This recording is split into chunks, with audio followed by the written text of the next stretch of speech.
선생님이 읽어주는 어린이 성경 이야기.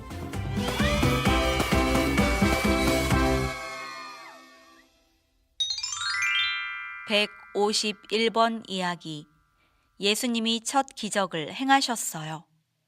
요한복음 1장 35절에서 2장 11절 말씀. 마귀에게 시험을 받으신 후에 예수님은 이 땅에서 하실 일을 시작하실 준비가 되셨어요. 예수님은 여러분이 예수님이 가실 거라고 생각한 바로 그곳으로 먼저 가셨어요. 요단강 근처에서 설교하고 침례를 주고 있었던 침례 요한에게 가신 거예요. 예수님이 오고 계신 것을 본 요한은 거기 있던 2명의 제자에게 말했어요. 보라, 하나님의 어린 양이로다. 어린 양이라는 이름은 예수님을 부르기에 정말 아름다운 이름이지요. 2 제자는 요한과 안드레였어요. 침례 요한이 이야기할 때 예수님은 돌아서서 멀어져 가셨고 요한과 안드레는 예수님을 따라갔어요. 제자들은 하나님의 어린 양에 대해 더 많이 알고 싶었던 거예요. 예수님은 요한과 안드레가 따라오고 있다는 것을 아셨어요. 그래서 물으셨지요. 무엇을 구하느냐? 이 말씀은 무엇을 찾고 있느냐? 라는 뜻이었어요. 요한과 안드레는 대답했어요.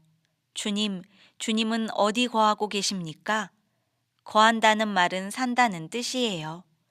예수님은 요한과 안드레가 왜 이런 질문을 하는지 알고 계셨어요. 요한과 안드레는 예수님과 함께 집으로 가서 하나님의 아들 예수 그리스도에 대해 모든 것을 듣고 싶었던 거예요. 그래서 예수님은 요한과 안드레를 데리고 집으로 함께 가셨어요. 요한과 안드레는 예수님의 말씀을 얼마나 열심히 들었겠어요.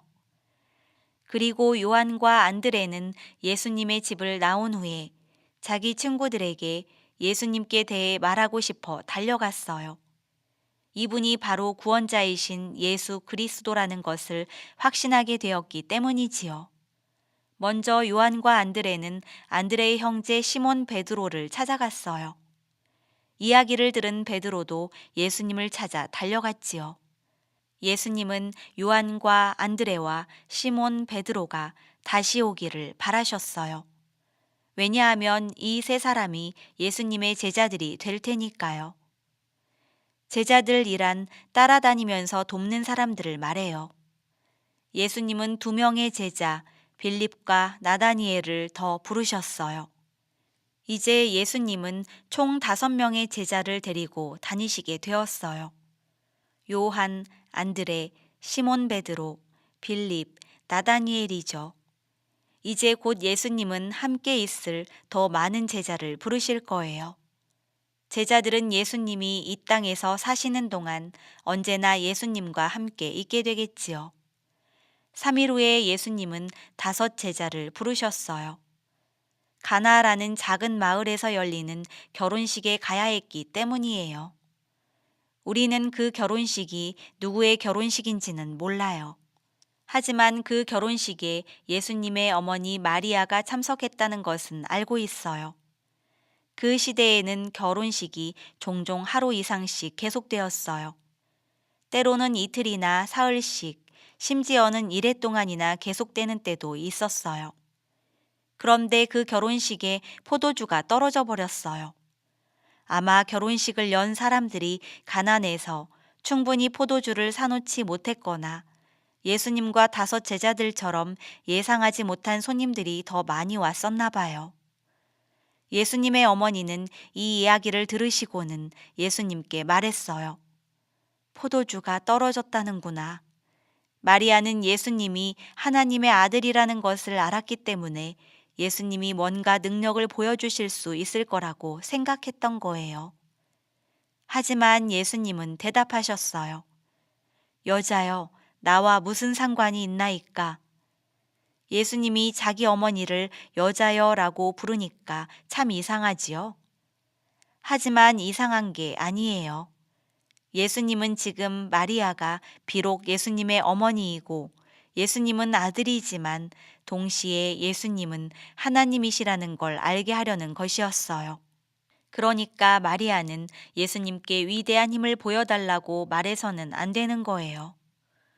예수님은 하늘과 땅의 하나님이시니까요. 비록 예수님이 마리아를 약간 꾸짖기는 하셨지만 마리아는 하인들에게 예수님이 하라고 하시는 대로 정확하게 하라고 이야기했어요.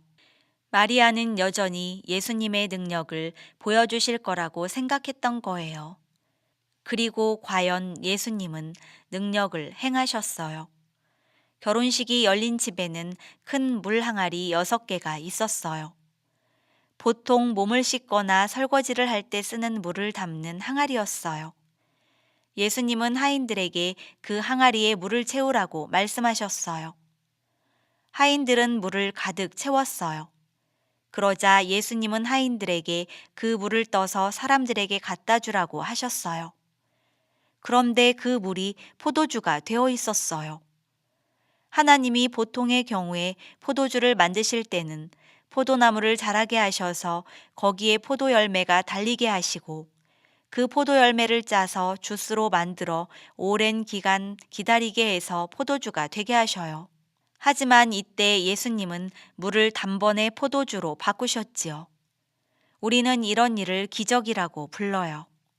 연회장은 예수님의 기적은 알지 못하고 신랑에게 일을 거꾸로 하고 있다고 말했어요. 원래 좋은 포도주가 먼저 나오고 나쁜 포도주가 나중에 나오는 법인데 하인들이 좋은 포도주를 나중에 내왔으니 말이에요. 그 좋은 포도주는 예수님의 포도주였어요. 이 기적을 행하셨을 때 예수님은 이 기적이 포도주보다 더 좋은 어떤 일에 대한 상징이 되기를 원하셨어요. 왜냐하면 포도주는 예수님을 믿는 이들에게 예수님이 주시는 즐거움과 기쁨의 상징이기 때문이에요. 이 장면은 바로 천국의 기쁨을 상징하는 거예요.